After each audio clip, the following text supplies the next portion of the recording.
December 23, 1847, Magnolia Grove Plantation, Natchez County, Mississippi. The kitchen knife wasn't meant for cutting throats. Rebecca. That was the name of the woman who, on a frostbitter morning when the world held its breath, turned cooking steel into something else entirely. Something that would make the Mississippi soil drink deep and remember her name in whispers. The kitchen always smelled of lard and fear, wood smoke and sorrow.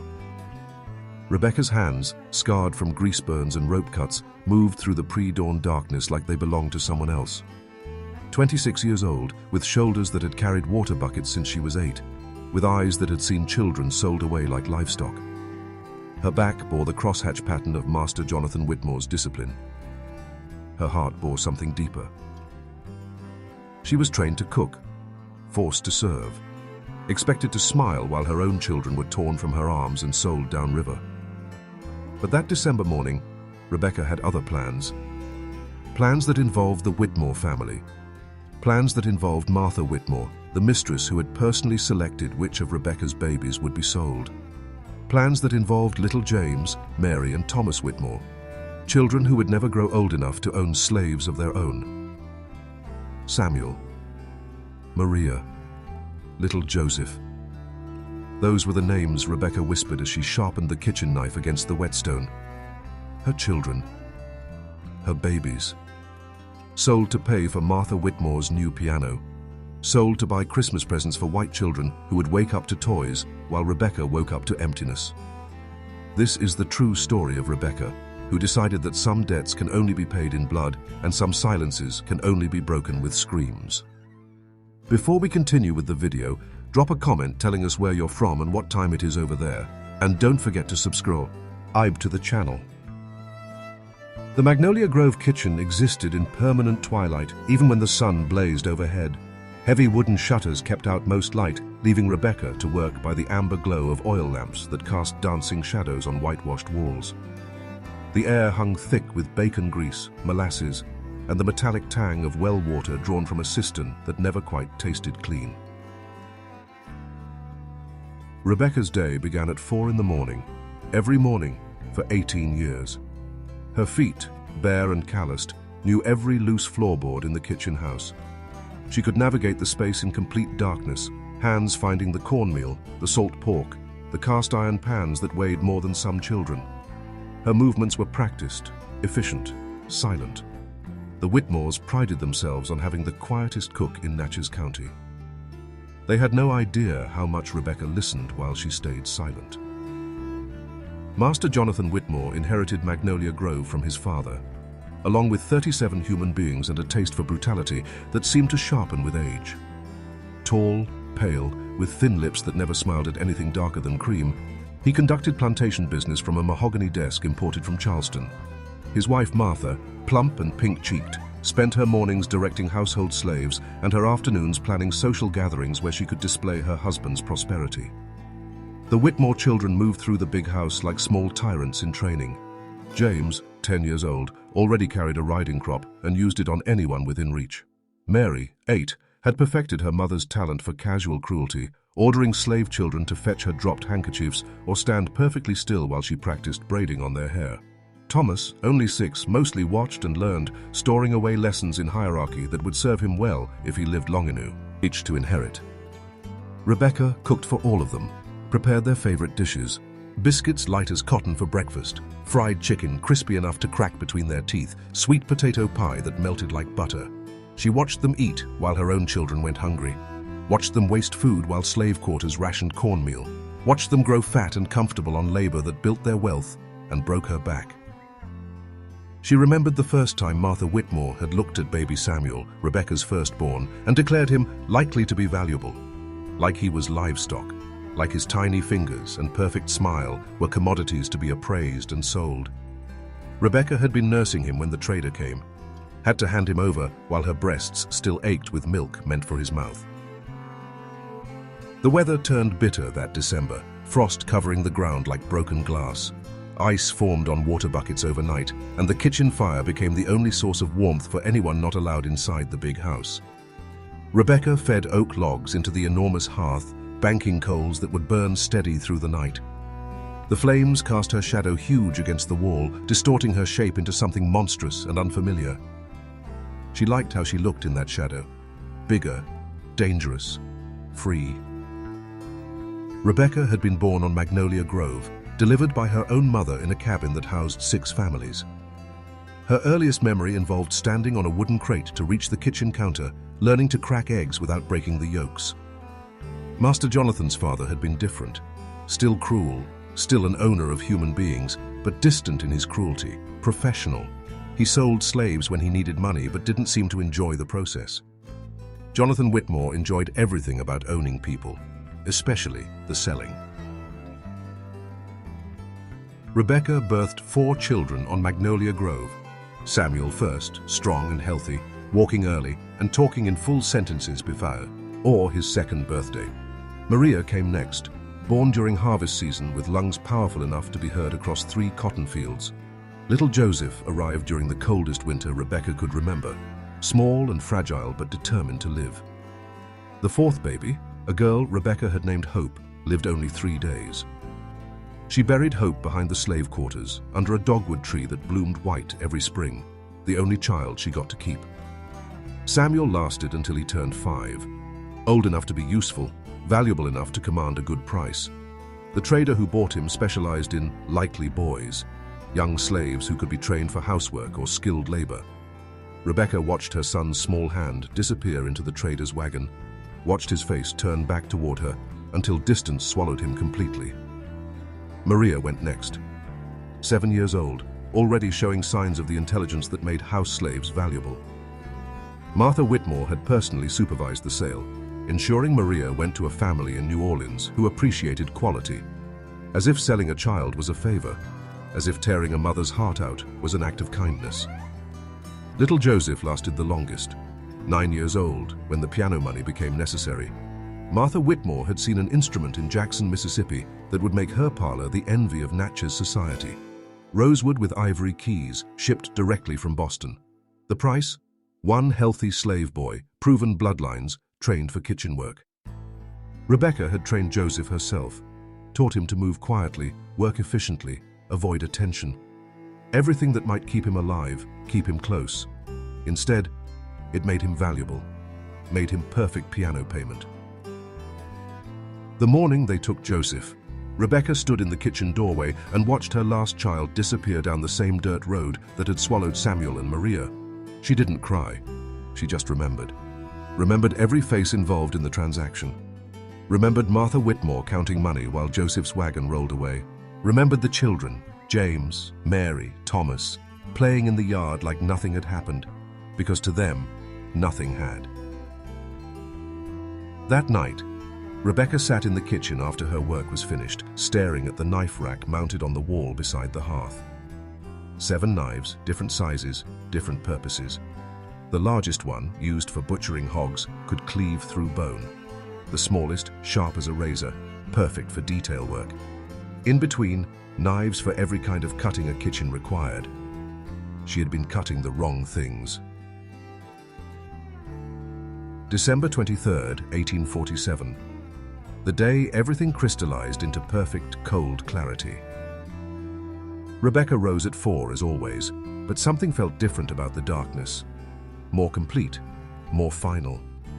She dressed in her cleanest clothes, a wool dress dyed indigo, cotton stockings without holes, leather shoes that had belonged to Martha Whitmore until the heels wore down.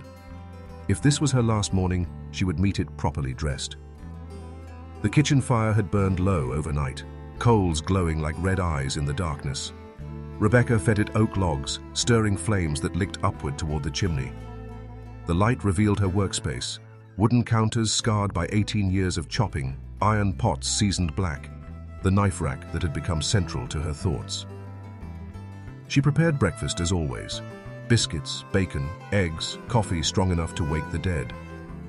The smells filled the kitchen house, drifted toward the big house where the Whitmore family would soon wake to another day of casual cruelty, another day of owning people, another day of selling children to buy furniture.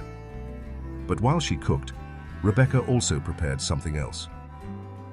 The largest knife came down from the rack first, heavy, balanced, sharp enough to split kindling. Rebecca tested its edge against her thumb, drew a thin line of blood that she wiped on her apron. Perfect. The medium knife followed, lighter, faster, designed for precision work. The small paring knife completed her selection, its point fine enough to find the spaces between ribs. She arranged them on a clean towel beside the stove. Not cooking tools anymore, something else entirely. The breakfast bell rang at 6:30, calling the Whitmore family to their morning meal. Rebecca loaded everything onto silver trays. Martha Whitmore's wedding china, crystal glasses imported from England, linen napkins embroidered with magnolia blossoms. She carried the first tray to the dining room, set each piece in its proper place, lit the candles that would illuminate their last meal. James Whitmore entered first, riding crop tucked under his arm like a young gentleman's walking stick. He took his seat at the table without acknowledging Rebecca's existence. Mary followed, already dressed in pink silk despite the early hour. Thomas came last, rubbing sleep from his eyes, but alert enough to kick at Rebecca's ankles as she served his plate. Martha Whitmore arrived precisely at 7, her timing as regular as sunrise. Blonde hair pinned in elaborate curls, wearing a green dress that had cost more than most slaves earned in a lifetime. She inspected Rebecca's work with critical eyes, found nothing to complain about, settled into her chair with the satisfaction of someone whose world operated exactly as intended. "The children will need extra biscuits this morning," Martha announced. "We're expecting the Calverts for Christmas dinner, and I want them to see how well fed our household is." Rebecca nodded, returned to the kitchen, loaded another tray with biscuits still warm from the oven. But this time, she also picked up the towel containing her knives. This time, she had different plans for the Whitmore family breakfast. The dining room felt smaller when Rebecca returned, more contained, intimate. The family sat around their mahogany table, surrounded by oil paintings of previous generations, silver candlesticks that reflected their faces in warm, dancing light. They looked comfortable, safe, protected by wealth and whiteness and the absolute certainty that nothing bad could happen to people like them. Rebecca set down the biscuit tray, stepped back toward the kitchen door, unwrapped her towel. Martha Whitmore reached for another biscuit, butter already melting on her fingers. "Rebecca, after breakfast, I'll need you to prepare the guest rooms. The Calverts will arrive tomorrow, and everything must be—" The largest knife found Martha's throat before she finished the sentence. Rebecca's hand moved with 18 years of kitchen precision, 18 years of controlled violence directed at chickens and hogs and anything else that needed killing for the Whitmore table. Blood sprayed across the mahogany, across the fine china, across the faces of children who had never seen their mother bleed. James Whitmore stood up, mouth opening to scream or command or call for help. The medium knife caught him in the chest, between ribs his riding crop had never learned to protect. He fell backward into his chair, which overturned and sent him sprawling across imported carpet that would never wash clean. Mary tried to run. 8 years old, pink silk dress, patent leather shoes that slipped on blood-slick floorboards. Rebecca caught her at the dining room doorway, the small knife finding the soft spot at the base of her skull. Mary dropped like a doll, limbs arranging themselves in angles that dolls were never meant to achieve. Thomas, youngest, smartest, had been watching everything with wide eyes that understood exactly what was happening. He didn't try to run, didn't scream, just looked at Rebecca with something that might have been curiosity. "Why?" he whispered. Rebecca knelt beside his chair, bloody knife still in her hand, and spoke the first words she had ever addressed directly to any member of the Whitmore family. "Samuel, Maria, Joseph." The small knife moved once more, precisely, efficiently. Thomas slumped forward into his breakfast plate, blood mixing with egg yolk and butter, and the remnants of a meal he would never finish. The dining room fell silent except for the dripping, blood finding its way between floorboards into cracks that would hold the stain forever. Candle flames flickered in air, thick with the metallic smell of death and the sweeter smell of biscuits still warm from the oven. Rebecca stood in the center of the carnage, 3 knives in her hands, apron soaked red. She looked at each body in turn, spoke their names one more time. Samuel, Maria, Joseph, her children, her babies, finally answered for. She didn't hurry toward the door, didn't try to run or hide or escape. Instead, Rebecca walked to the kitchen, cleaned her knives carefully, returned them to their proper places on the rack beside the hearth. She washed the blood from her hands, changed into a clean apron, began preparing bread for the evening meal. When the overseer found her 2 hours later, Rebecca was kneading dough at the kitchen counter, humming a song her mother had taught her. The song had no words, just a melody that sounded like freedom. The trial of Rebecca lasted 3 days. Judge Harrison Whitfield presided, cousin to the murdered family, owner of the second largest plantation in Natchez County. The courthouse filled with white faces demanding justice, demanding an example, demanding that this kind of rebellion be crushed before it could spread to other plantations, other kitchens, other slaves who might get similar ideas about knives and revenge. Rebecca never spoke in her own defense, never explained or justified or asked for mercy. When Judge Whitfield asked if she understood the charges against her, she simply nodded. When he asked if she had anything to say before sentencing, she spoke 3 names: Samuel, Maria, Joseph. The sentence was death by hanging, to be carried out at dawn on January 15, 1848. Rebecca would spend 3 weeks in the Natchez jail, chained to a wall in a cell barely large enough to lie down. The sheriff allowed her 1 meal a day, water when she asked for it, nothing else. No visitors, no comfort, no chance to explain to anyone why Martha Whitmore's piano had cost so much more than its advertised price. But word spread anyway. Slave quarters throughout Mississippi whispered Rebecca's name, passed along details of what had happened in the Magnolia Grove dining room. A kitchen slave who had used cooking knives to carve justice from the hearts of her oppressors. A mother who had answered the sale of her children with the currency they understood best. Blood for blood, pain for pain, loss for loss. The hanging took place in the center of Natchez, on a scaffold built specifically for Rebecca's execution. Hundreds of white faces gathered to watch, to see rebellion punished, to witness what happened when slaves forgot their place. But scattered throughout the crowd, carefully hidden, darker faces also watched, remembered, learned. Rebecca climbed the scaffold steps without assistance, declined the offer of a blindfold, refused the opportunity for final words. The noose settled around her neck like a familiar collar, rope rough against skin that had known rougher treatment. When the trapdoor opened, her body dropped once and hung still. But her story kept falling. Through Mississippi and Louisiana, Alabama and Georgia, wherever slaves gathered in quiet moments away from white eyes, they told the story of Rebecca. The cook who had served the Whitmore family their last meal with kitchen knives for seasoning. The mother who had made sure her children's names would be remembered, even if their bodies had been sold away like property.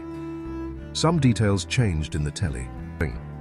Some said Rebecca had killed 5 family members, others claimed 7. Some versions had her escaping into the swamps, living free among the moss and alligators. But the core remained constant. A slave woman had refused to accept the unacceptable, had turned tools of service into instruments of justice, had proven that even the powerless could choose their own moment of power. The Magnolia Grove plantation never recovered. Master Jonathan Whitmore returned from his business trip in Jackson to find his family buried and his kitchen slave hanged. His carefully ordered world collapsed into chaos and blood. He sold the property within 6 months, moved to Texas, died 2 years later when his horse threw him into a ravine. Some said the horse had been spooked by something it saw in the shadows, something that looked like a woman holding knives. The kitchen house at Magnolia Grove stood empty for decades. New owners demolished it eventually, planted cotton where Rebecca had learned to cook and learned to kill. But the soil remembered. Every spring, when the cotton sprouted, workers reported finding strange objects in the furrows.